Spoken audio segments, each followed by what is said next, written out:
Bienvenidos a Profanamente Hablando, cada semana por Hito Cero Televisión y Quellón Informa, un espacio de grata conversación con grandes invitados junto a Andrés Lorca.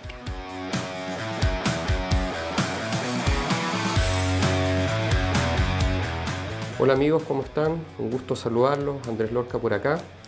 Hoy día tenemos una gran invitada que es Pilar Ducci González. Ella es bióloga, historiadora, investigadora, que ha tenido un desarrollo bien importante en redes sociales, pero un desarrollo a través de contar detalles importantes de la historia nacional e internacional de una forma breve, de tal forma que es muy fácil adquirir y absorber, como digo, ese tipo de contenido.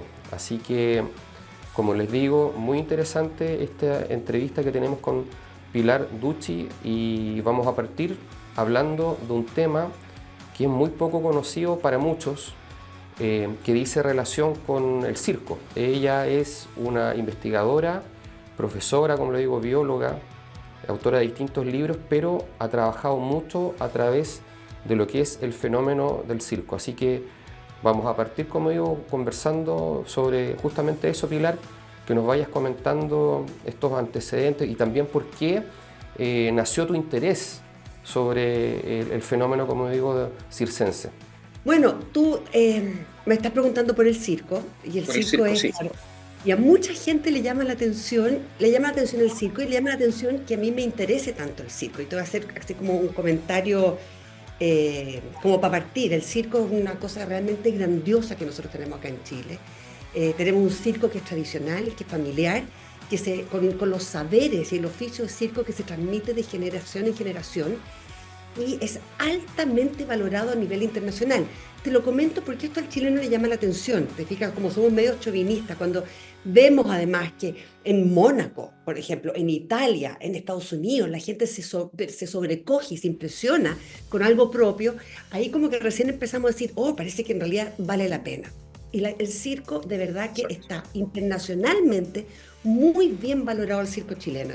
Y yo me enamoré del circo gracias a mi marido. Mi marido es fotógrafo y hace 15, 17 años atrás estábamos veraneando en el sur y Pancho, mi marido, Francisco Bermejo, dijo, quiero sacarle foto a este circo. Y fuimos al circo. Bueno, eso fue una aventura que nunca más terminó. Él sacaba fotos y yo me puse a conversar con la gente. Y me maravillé no solamente del espectáculo y del oficio circense, que eso es una cosa que realmente es maravilloso, pero me maravillé de la cultura que hay detrás, de esto que yo te digo que son generaciones, tiene una cultura que es nomádica, tiene un códigos internos, tiene una cosa que realmente es extraordinario, y a raíz de ese asombro que me causó el conocer a la gente de circo tan de cerca, alojamos con ellos, compartimos con ellos, comimos con ellos, y ese verano recorrimos 25 circos.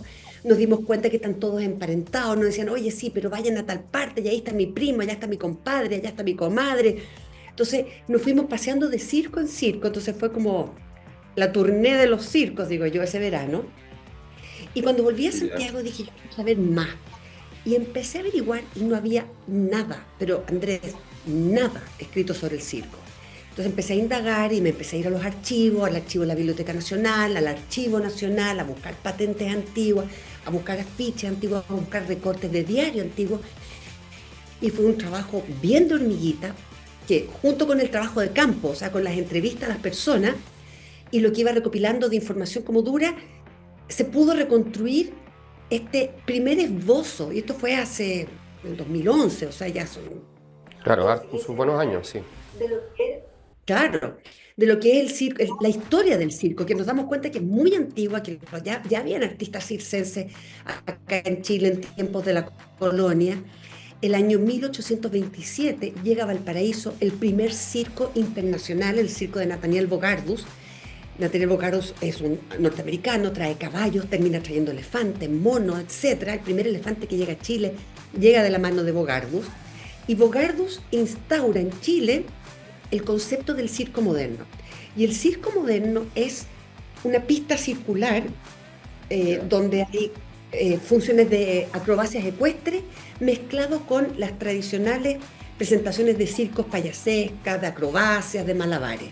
¿Te fijas? Lo que había antes que llegara Bogardus acá en Chile eran las acrobacias y los malabares, pero que se hacían en plaza o en casa, en patio. Pero Bogardus instala esta cosa de este material ambulante, de este circo ambulante con esta pista circular. Y ahí viene el circo moderno. Actualmente hay aproximadamente 100 circos en Chile, como 5.000 circenses, muchos de ellos en los mejores circos del mundo, en el Cirque du Soleil, en el Ringling, en Europa, brillando. Muchos premios en los festivales más importantes. El Pastelito, con su hijo Junior, ¿conoces el Pastelito? Sí, Un sí, gran payaso sí, chileno. sí. Acaba de ganar un tremendo premio en el Festival de Circo de Monte Carlo, de la mano de la princesa Estefanía de Mónaco. Ella fue la que entregó el premio. Esto es como los Óscares en el circo. Vaya dato ese, ¿eh? No, es increíble. El Pastelito es un personaje que realmente vale la pena conversar con él y, como te digo, sacaba. Pero no es el único. Los Calugas fueron premiados en Figueres. Catalina Palma fue premiada también en Mónaco en el Festival de Junior, de más infantil. Entonces tenemos grandes artistas circenses que brillan en el mundo. Y estos 15 años, desde que escribí el libro hasta ahora, ha habido varias cosas muy hermosas que han pasado dentro de la comunidad de circo. Una, que la comunidad de circo tomó conciencia de su peso, de su patrimonio, de su historia, de su valor. Toman conciencia de esto. Y desde entonces es que tenemos un museo de circo. El circo fue declarado Patrimonio Cultural Inmaterial de Chile. Actualmente se está postulando el circo chileno, y está muy avanzado eso, para que sea declarado Patrimonio Cultural Inmaterial ante UNESCO. O sea, tenemos un avance, y esto es lo que sorprende al mundo entero, que acá en Chile se conserva muy bien el circo tradicional familiar. ¿Te fijas? Y tenemos un circo muy vigoroso, hermoso, 100 circos dando vueltas. No están solamente en septiembre en Santiago, están todo el año en todas partes de Chile. El chileno es muy bueno para el circo, al chileno le gusta mucho el circo. Yo he visto, porque yo voy mucho al circo, yo he visto familias completas, papá, mamá, tíos, abuelos, abuelas, todos adultos. No, es que traemos a la guagua, una guagua de 6 meses, traemos a la guagua al circo. Los que más disfrutan son los viejos. Sí. ¿Te fijas? Entonces, ha sido un viaje, ha sido una aventura hermosa, y me encanta ver hoy día que el circo está tan bien valorado, que hay un museo, que hay leyes a favor del circo, que hay un orgullo dentro de los mismos circenses de sus tradiciones y de su historia. Así que ha sido un lindo viaje, y yo oportunidad que tengo para recalcarle a la gente esto que tenemos, que es tan patrimonial. Lo hago. Piensa que todos los Parras, la Violeta Parra, todos los Parras, salvo Nicanor, todos los Parras anduvieron en circo, todos. El Lázaro Salgado, los hermanos Campos, todos los grandes folcloristas, te fijas, han andado en circo. El circo chileno tenía la particularidad que tenía 2 partes. La primera parte era de circo, la segunda parte era un show, usualmente musical y de folclore. Entonces, es muy patrimonial, y llevó el arte, llevó la cultura, llevó la música a los lugares más recónditos de Chile, donde no hay escenario, donde no había teatro, llegaba el circo. Entonces, yo creo que eso es lo que me tiene absolutamente cautivada, y siempre me va a tener cautivada, y esta naturaleza nomadica que tienen. Sí, esta cosa de estar 2 semanas en un lugar, 2 semanas en otro lugar. Los niños van al colegio y están 4 días en un colegio, 4 días en otro colegio, pasan por 20 colegios, y son las estrellas cuando llegan a cada pueblo, a cada colegio. Justamente. O sea, es muy... Leía algo por ahí en una entrevista anterior que decías que en el fondo el circo podría definirse de alguna forma también como un espejo de la sociedad chilena. Absolutamente, yo siempre he dicho eso.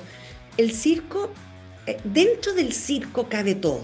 El circo, yo digo también, el circo es como el carnaval. ¿Te has fijado que el carnaval, antes de la Cuaresma, el carnaval te permite como romper barreras? Te fijas, se rompen las barreras, la gente puede usar máscaras, dice lo que quiere, hace lo que quiere. Es un poco la función de este tiempo de carnaval antes de la Cuaresma. Bueno, el circo es análogo, pero es un carnaval que no está sujeto en el tiempo, sino que es un espacio. Y bajo una carpa ocurre cualquier cosa, ¿te fijas? Entonces tú empiezas a encontrar, por ejemplo, si yo voy al circo, yo veo en los trapecistas todo lo que yo deseo ser. Yo quisiera volar, quisiera verme tan espectacular, quisiera tener esos poderes sobrehumanos, pero no lo logro. Yo aspiro a eso. Es en el payaso de repente donde yo me veo reflejada, con la miseria, con la torpeza, ¿te fijas? O sea, yo me puedo identificar, ¿me entiendes? Con estos personajes. El payaso es el personaje más humano dentro del circo, porque se tropieza, se equivoca, se cae. Ese soy yo. Yo nunca voy a ser el trapecista, pero el trapecista es mi norte. Yo quiero ser así de perfecto, yo quiero ser así de bello, yo quiero ser así de hábil, y superar todos los obstáculos y poder volar y vencerle a la naturaleza. No soy ese, soy el payaso, pero ahí me veo. El circo es transversal. A todo el mundo le gusta el circo, seas rico, seas pobre, seas viejo, seas chico. Es súper democrático. El circo, todo pasa dentro del circo. Como este carnaval, todo está permitido. Los payasos te pueden decir cualquier cosa. Yo he visto payasos burlarse del alcalde de un pueblo, pero burlarse de una forma terrible. Y el mismo alcalde se mata de la risa. Pero fuera de la carpa, nadie se atreve a hacer eso, porque es una figura de autoridad. Bajo la carpa, el bufón de la corte puede hacer lo que quiera. Y se burlan de las autoridades, ¿te fijas? Entonces, te encuentras en un espacio en la carpa donde te puedes reír fuerte, puedes gritar, puedes llorar, te puedes conmover. Entonces yo digo, ahí pasa todo, ahí estamos todos, ahí nos reflejamos todos y todo mi estado de ánimo. Absolutamente novedoso el fenómeno, y no conocía absolutamente a nadie que lo abordara con la profundidad y el análisis que lo estás haciendo. Ahora cuéntanos si, como digo, tienes algunas publicaciones sobre el circo, pero ¿hay algo en carpeta, algún proyecto venidero sobre eso, no? Mira, hice un libro sobre la historia del circo, lo hice hace unos años atrás, te voy a mandar una foto después del circo por si lo quieres incorporar. Ah, perfecto, sí. Un libro sobre la historia del circo, ese libro se publicó en Chile, lamentablemente no me quedan copias, así que si no feliz te mandaría. De hecho en las redes sociales estoy rifando el último de los libros. Ese mismo libro se editó en España también, porque en España hay un museo de circo muy importante y que recoge toda la información del circo latinoamericano. Y después trabajamos con la Universidad Alberto Hurtado, se sacó otro libro también que se llama Sin Frontera ni Gravedad, porque el circo es un poco eso, no tiene ni frontera y no conoce la gravedad, porque vuelan, ¿te fijas? Y ese libro fue el que permitió que se declarara el circo chileno como parte del inventario. Fue primero parte del registro del patrimonio cultural inmaterial de Chile, y ahora es parte del inventario. Para que vean lo importante que es, creo que no son más de 21 elementos en Chile que son parte del inventario del patrimonio cultural inmaterial. Están el que es la artesanía en Rari, son cosas los salineros de Cahuil, son poquitas cosas que son declarados elementos del patrimonio cultural inmaterial, ¿te fijas? Y son 21, y el circo es uno de ellos. Y ese fue un trabajo. Hoy día lo que quiero empezar a trabajar es hacer una reedición del libro de circo, pero más actualizado. ¿Por qué? Porque cuando yo hice el primer libro, que fue el 2011, en ese momento yo te contaba que no había nada. Cuando salió ese libro, y a partir de entonces empezó a aparecer mucha información. La Biblioteca Nacional empezó a sacar información, empezaron a aparecer otros investigadores, se empezó a construir sobre esta primera piedra. Yo me siento muy orgullosa porque siento que fui el puntapié de esto. ¿Te fijas? Y hoy día, como te digo, hay un museo de circo que es hermoso y muchas publicaciones que han ido saliendo, y me gustaría hacer una reedición, pero revisar, ¿te fijas? Incorporándole las nuevas cosas. Qué bueno, sumamente, como digo, interesante. Y me imagino que has tenido la posibilidad, como digo, de compartir también quizá con otros investigadores nacionales que estén también observando el fenómeno del circo y sus implicancias, ¿sí? Sí, como te decía, en la Universidad Alberto Hurtado trabajé con unos antropólogos que estaban muy interesados. Y de hecho hay una de ellas, Isidora Mora, que sigue trabajando ahora en el Museo de Historia, en el Museo de Circo Nacional. Así que sí, tuve la oportunidad, y como te digo, ya esto ya es una cosa que está creciendo, ¿te fijas? Bueno. Ha sido reconocido a nivel dentro de Chile, el Ministerio de Cultura lo tiene ya incorporado, ¿te fijas? Hay una disciplina patrimonial donde cabe el circo, entonces ha sido muy interesante todo lo que ha pasado en los últimos años respecto del circo. Eh, y respecto a eso, ¿hay algún país que particularmente destaque por sobre el resto en cuanto al desarrollo del circo, la investigación del circo? ¿Quién está ahí entre los top? Mira, hay varios países, en este momento creo que son 5 los países que tienen Perfecto. el circo tradicional declarado patrimonial. Finlandia, Hungría, me parece que los Países Bajos. En América Latina ni uno todavía. Yo creo que en América Latina somos el país que tenemos un festival de circo internacional, el más importante de América. ¿Te fijas? Sí. Yo creo que el país que tiene el mayor desarrollo en términos de, en varios aspectos. Yo creo que tenemos un muy alto nivel de artistas, muy, pero muy alto nivel de artistas. De hecho, casi todos se van para afuera porque son requeridos en el mundo. Y tenemos un gran desarrollo respecto a esta cosa patrimonial. Estados Unidos tiene muchos circos, tiene el Circo Ringling, circos grandes, pero, y tiene también un gran museo, por ejemplo, en Sarasota, pero como Estados Unidos es federado, yo creo que se diluye un poco más. El Smithsonian, que es un gran museo, circo, dedicó una muestra importante hacia el circo, pero bueno, estamos hablando de Estados Unidos. México también tiene un gran desarrollo de circo, y dentro de su historia y de la cultura circense. Perú, Ecuador están en vías de, Colombia también, en hacer cosas muy lindas. Brasil también sacó un libro precioso sobre la historia del circo de Brasil, eso lo hizo hace poco. Bueno, en Italia tiene también mucho Un buen trabajo desarrollo. respecto a esto. Por lo tanto, hay un esfuerzo que está llevando a cabo la Federación Mundial de Circo, de hecho, para declarar todo el circo mundial como un patrimonio cultural inmaterial, pero a nivel mundial. Entonces, sí, no, o sea, aquí hay una comprensión respecto de esta cultura como algo muy fabuloso, porque no es solamente la disciplina artística, ¿me entiendes? No es solamente el saber hacer malabares, es toda una forma de vida que conlleva esto. Pilar, y si nos retrotraemos un poco en la historia, el circo así como organización y de dónde data o cuáles son sus orígenes. Mira, ¿Existe algo, información? sí, uno puede encontrar, por ejemplo, en Mesoamérica, ¿no es cierto?, en América precolombina, hay registros de actividad circense, de acróbatas, de malabares, qué sé yo. En Sumeria también, en la antigua Mesopotamia, también hay registro de que existían acróbatas. Tenemos el clásico bufón de circo, bufón de la corte, perdón, que es, que es un payaso que estaba en la corte, que en realidad es una especie de ministro. El bufón de la corte tenía un rango bien especial porque era el único que tenía permiso y que podía decirle verdades al rey sin que el rey le cortara la cabeza. ¿Me entiendes? Porque es un bufón en esta categoría. Y la particularidad que puede decir la verdad, incluso burlándose, y nadie le dice nada porque es un bufón. Entonces tenemos actividad, que la tenemos identificada como actividad circense muy antigua. Pero el circo moderno, como lo conocemos nosotros, bueno, incluso en la antigua Roma también estaban los circos romanos, ¿te fijas? Que implica también todo este tipo de actividad de entretención. Pero el año 1700, ya se me olvida, 83 o 1773, pero a fines del siglo XVIII, hay un capitán de ejército que se llama Philip Astley, que vuelve a Inglaterra después de la Guerra de los 7 Años. La Guerra de los 7 Años fue una guerra tremenda que se peleó, casi mundial, ¿ya? Pero una guerra del siglo XVIII.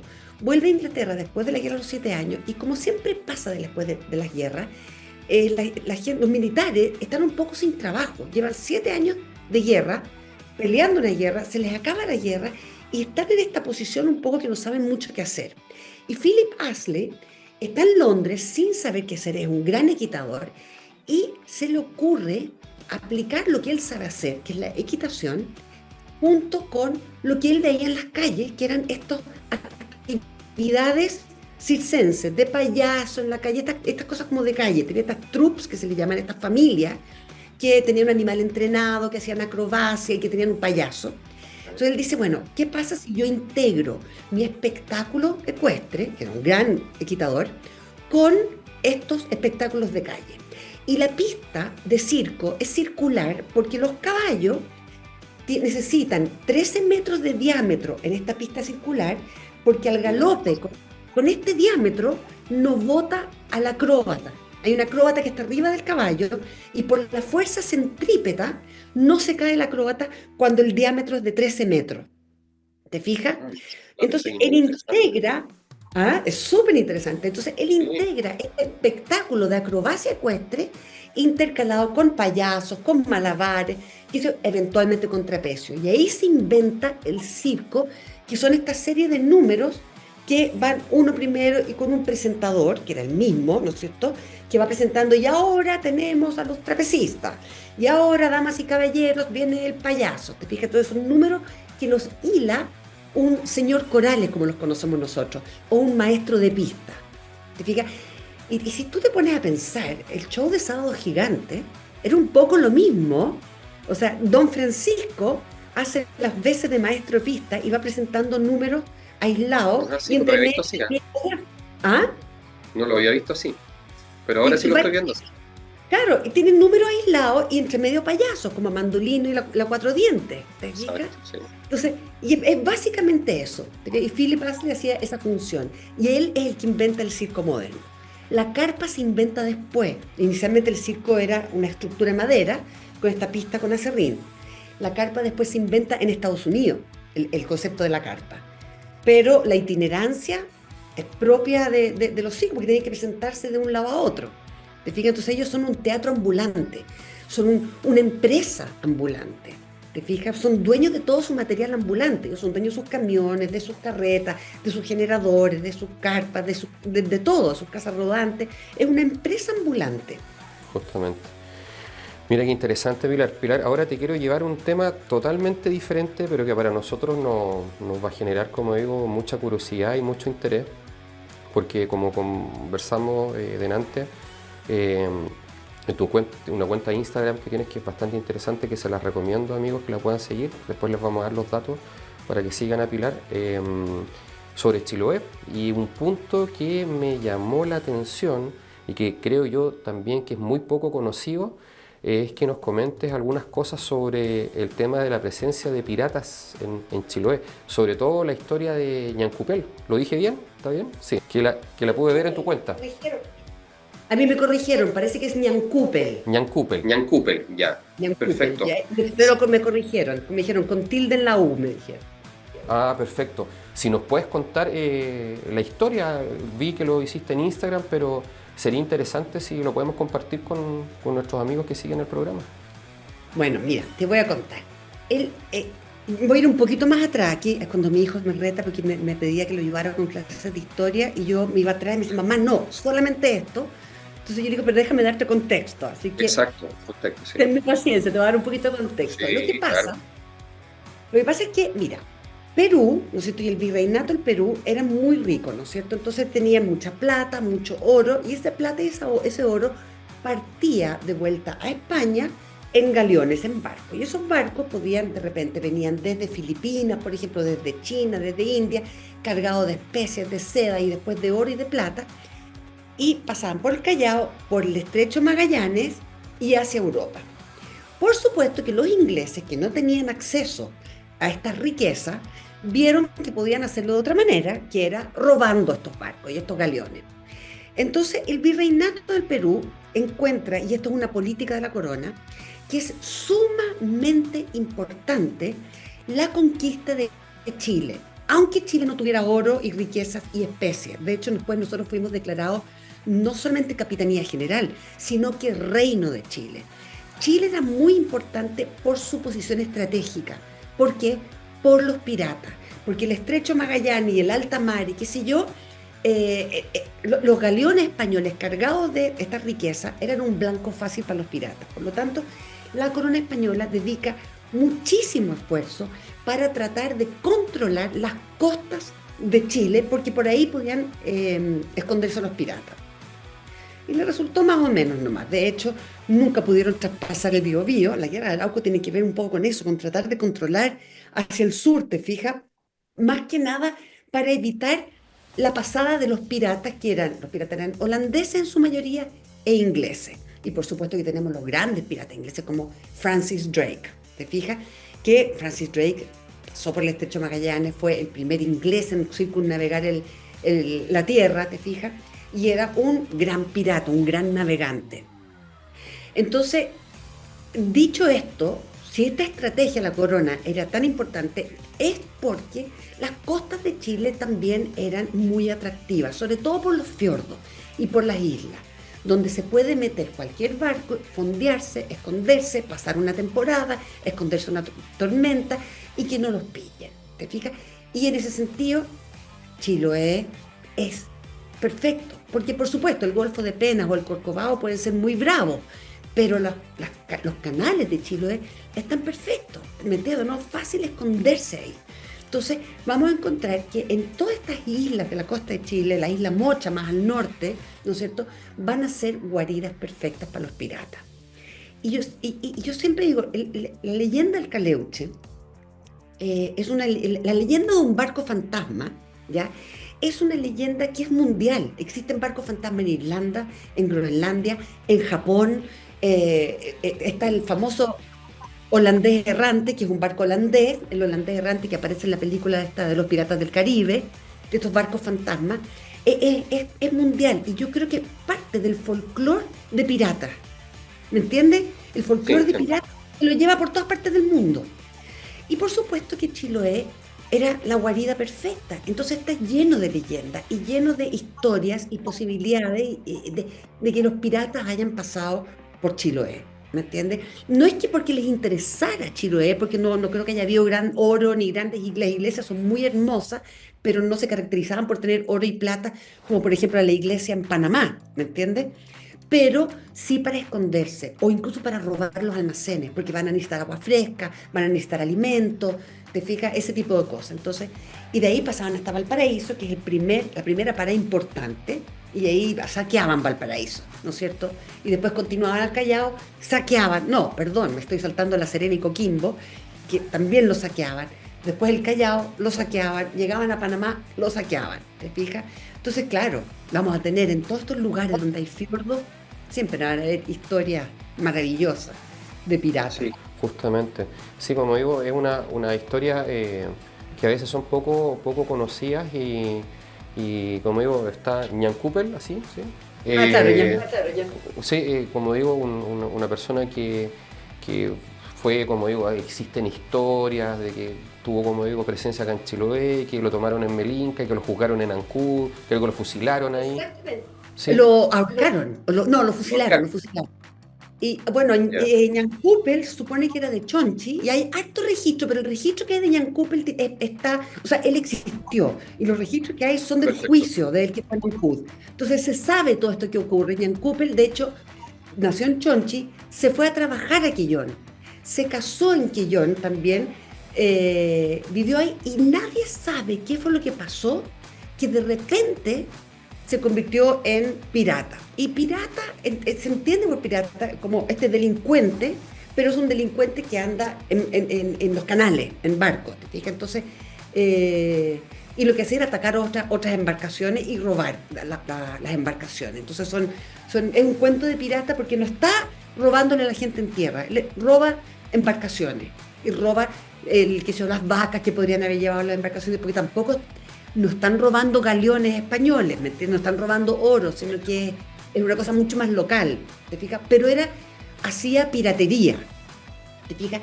Y en algún momento, cuenta también el juicio, que está en una taberna en Melinca, ufanándose de sus hazañas. De hecho, a su banda inicialmente ya la habían pillado y él había logrado escapar de eso y continúa con sus fechorías hasta que lo terminan pillando, ¿te fijas? Entonces es bien interesante en ese sentido. Sumamente interesante. Bueno, Pilar, se nos pasó muy rápido el tiempo. Te queremos agradecer por esta conversación, esta grata conversación, por toda la información que nos estás entregando. Te enviamos un gran abrazo desde Chiloé. Esperamos verte acá en Chiloé pronto. De todas maneras, amo Chiloé. Sí, qué lindo, como digo. Así que ojalá también quizá en el futuro podamos tener otro contacto, otra conversación, hablar de otros temas. Como decía, destaco, como digo, ¿cómo se llama? Tu fluidez para contarnos, para conversar, cosas que son tan importantes para nuestra audiencia, sobre todo para Siempre pensamos en los niños y los jóvenes también, bueno, en los adultos también, pero para que se vayan interesando en la historia. Es muy lindo tu trabajo, así que te felicitamos. Muchas gracias, Andrés. Como digo, ojalá pronto, quizá en otra edición, podamos conversar sobre otros temas que también son, como digo, hay mucho que hablar, muchos temas, así que te agradecemos realmente que tengas y te hayas dado el tiempo de conversar con nosotros.